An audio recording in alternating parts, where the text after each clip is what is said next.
Ciao amica, benvenuta o bentornata sul mio canale YouTube. In questa recensione, come vedi, parleremo di The Bridge, un brand che già ho affrontato in altri video qualche anno fa, quando ho cominciato a fare video sulle recensioni. Anzi, se proprio vogliamo dirla tutta, insieme a Piquadro e a Carpisa sono stati proprio i primi brand che ho recensito su questo canale. Si apre una finestra drammatica in cui dovrei invitarvi a vedere anche quel video, dopo vi faccio vedere la borsa che acquistai ai tempi, ma eviterei, cioè nel senso che fa bene per le visualizzazioni di YouTube che voi andiate a guardare il video precedente, però dal punto di vista della mia autostima questa cosa non è, diciamo, come dire, piacevole. Ma superiamo questo momento così e sigla!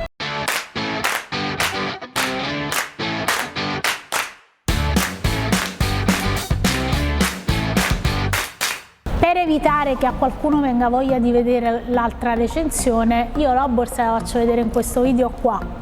Poi, cioè, se proprio siete mosse da un moto perpetuo che vi sentite di no, Ornella, io voglio vedermi tutti i tuoi video, e allora insomma nella playlist troverete questa borsa di The Bridge che ho acquistato ai tempi e che ero un'altra persona, allora bevevo, insomma non ho mai fatto uso di alcol, abuso di alcol, non uso, forse non è vero neanche questo, quindi vorrei uscire da questo loop in cui sono entrata, parlare di borse. E quindi The Bridge, ovviamente chi è che non conosce The Bridge nel senso stretto della cosa? È un brand iper conosciuto che per qualche anno, diciamo l'ultimo decennio, ha avuto dei chiaroscuri e nell'ultimo, diciamo negli ultimi 2-3 anni ha ripreso a funzionare, a produrre anche attivamente in Italia grazie all'acquisizione di buona parte delle quote da parte di Piquadro, che ha fatto assomigliatutto tra Lancel e The Bridge, acquistando i competitor più diretti.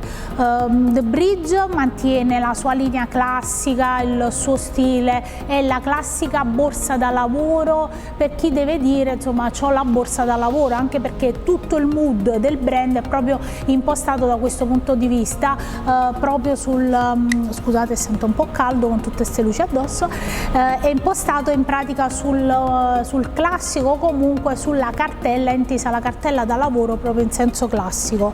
Ho approfondito tutti questi argomenti e in cui soprattutto poi ti parlo di questa borsa che era una professionale che ho acquistato e che l'ho pagato una cifra, lo acquistai all'outlet, motivo per cui ho deciso di rifare il video su questo brand. È passato un po' di tempo, ci sono stati dei cambiamenti strutturali dal punto di vista produttivo, me l'avete chiesto in tante e molte volte quando ci scriviamo su Instagram, e se non mi segui mi raccomando seguimi.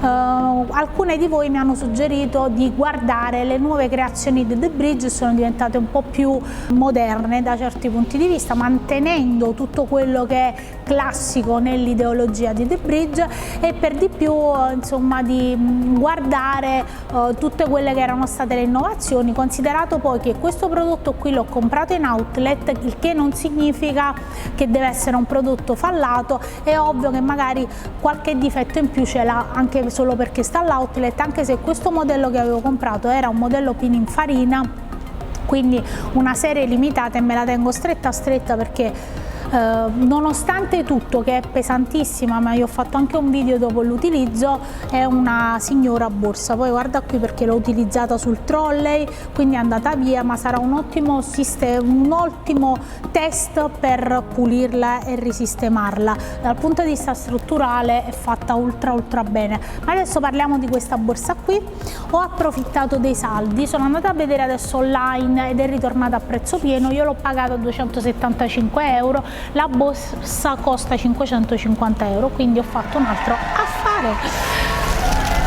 Se vai nei pressi di Scandicci troverai un'insegna dopo il cavalcavia, il primo cavalcavia che per entrare a Scandicci, dove sulla sinistra c'è un'insegna appunto che ti dà proprio le indicazioni per arrivare a The Bridge, al ponte e tutto il resto. Andiamo a spacchettare, l'ho ordinata online, è una borsa doppia funzione, ti ho detto l'ho pagata 275 euro. è arrivata non velocissimamente, immaginavo che comunque ci ho messo qualche giorno in più, 4-5 giorni, ma magari era di ritorno dalle vacanze, insomma tutta una serie di problemi. Volato un ricciolo di cartone.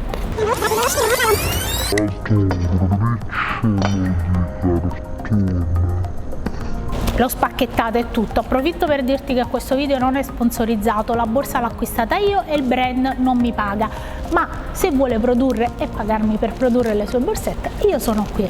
Detto questo, torniamo a fare le persone serie e a pensare di comprare sempre borse originali. Io cerco di comprare i brand che costano un po' di più al di fuori dei miei budget durante i periodi di saldi, o se trovo dei siti autorizzati o sul sito madre, come mi è successo per qualche altro brand, cerco di comprare le borse magari di qualche stagione precedente. All'interno della scatola mi è arrivata anche la busta Firenze dal 1969, che ovviamente è la patria della pelletteria. Sto cominciando a guardare la borsa che già mi attira tantissimo. La spacchettiamo, ragazzi, cioè c'è una cosa che penso non vedevo dal 1986-87, quando mio padre faceva le lavorazioni, però questo, diciamo, questa è una chicca da artigiano pellettiere vecchio stile. L'elastico, allora, apro una postilla. Ai tempi non c'erano tutti, magari non so se vedete, a volte sai, sti marchi ingegni per bloccare le tracolle e tutto il resto. Mio padre e altri artigiani, quando facevano degli articoli un po' più economici, il che non si lega tantissimo a questo qui, legavano la tracolla con gli elastici questi qui. C'avevamo queste, io e mio fratello impazzivamo, avevamo queste scatole piene di elastici che facevamo volare e loro le usavano per legare. Ora non è che dico, cioè vero, ma un nodino c'è bisogno di un elastico, una borsa di 5.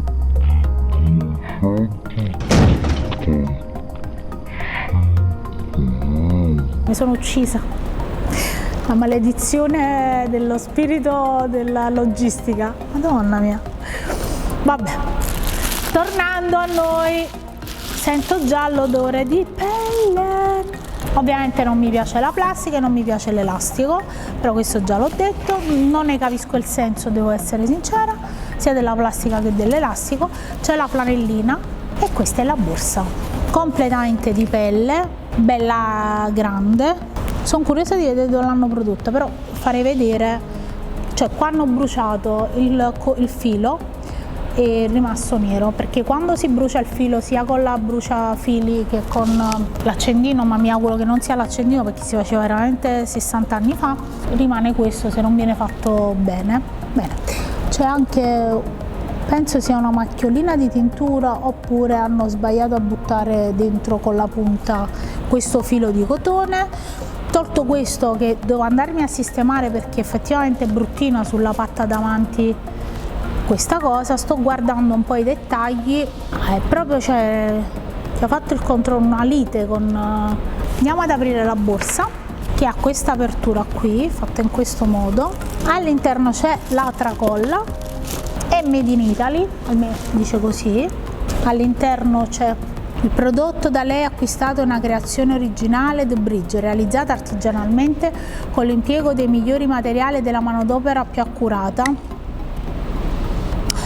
L'accompagnerà per anni acquistando pregio e bellezza, il tempo confermerà. Ovviamente, cioè, apro una parentesi, la faccia che ho fatto prima non era perché criticare l'artigiano, perché ragazzi, cioè, qua solo chi non lavora non sbaglia e io non sono nessuno per giudicare il lavoro degli altri, quindi la faccia mia sotto i piedi vostri. Però al di là di tutto, veramente quando compro un prodotto alto, oltre che la resistenza e tutte queste cose qua, i dettagli secondo me sono, cioè come si viene curata la carta che viene messa all'interno, per me i dettagli fanno la differenza, soprattutto in un prodotto così di alta gamma, perché comunque 550 vecchi euro e per di più si presuppone che c'è stato un controllo, altrimenti farebbe, fra virgolette, darebbe problemi anche da altre parti. Invece se sono piccoli dettagli è veramente che è una procedura che sbagliate, a volte anche farla notare, quando capita a me in fabbrica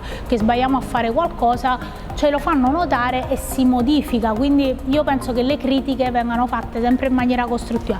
Poi ci gioco, ci rido su, ci faccio le faccine, però di base mi auguro che nessun artigiano si risenta di questa cosa, perché faccia sotto i piedi vostri, è un lavoro egregio, perché tornando a monte per montare una borsa del genere non è una cosa semplice e non è da tutti, quindi onore al merito. Ovviamente piccoli dettagli che vanno aggiustati è sempre una cosa in più, un plus. Mi piace tantissimo questo colore, che è uno di quei colori che col tempo, utilizzandola, dà i suoi frutti. Devo dire che a differenza dell'altra borsa che ho comprato, questa borsa è leggerissima, quindi grandioso da questo punto di vista, perché l'altra è veramente un valigione, anche sarà pure per le dimensioni, ma è proprio, sono cambiate le infustiture, si sente molto più leggera. All'interno poi c'è questo lato dove ci sono i classici 2 portacellulari e poi è completamente vuota.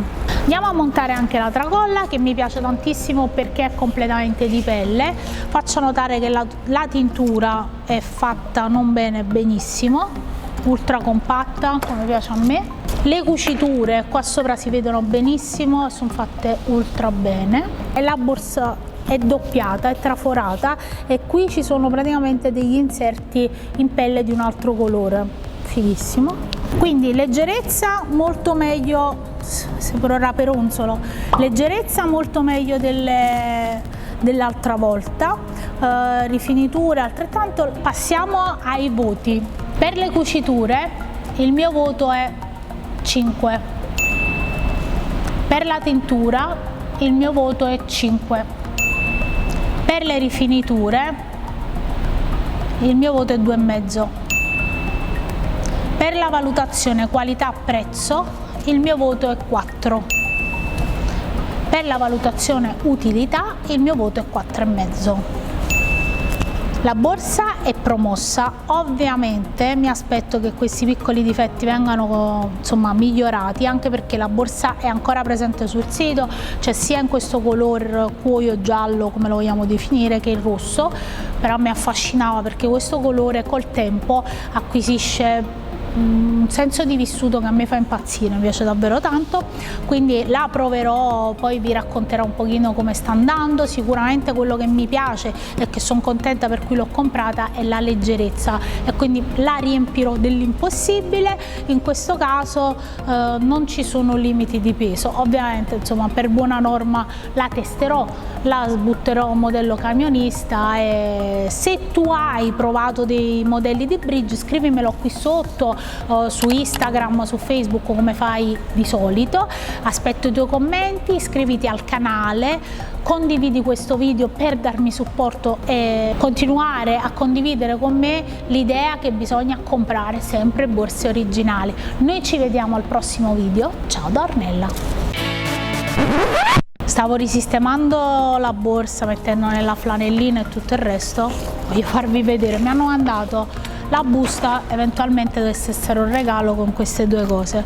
Io sono andata a prendere la busta, cioè la borsa non ci entra, quindi chi ha pensato di mandarmi la busta probabilmente ha sbagliato a mandarmi, o hanno le buste solo di sta dimensione e quindi dovrebbe uscire, perché in orizzontale la borsa non ci manca un po'.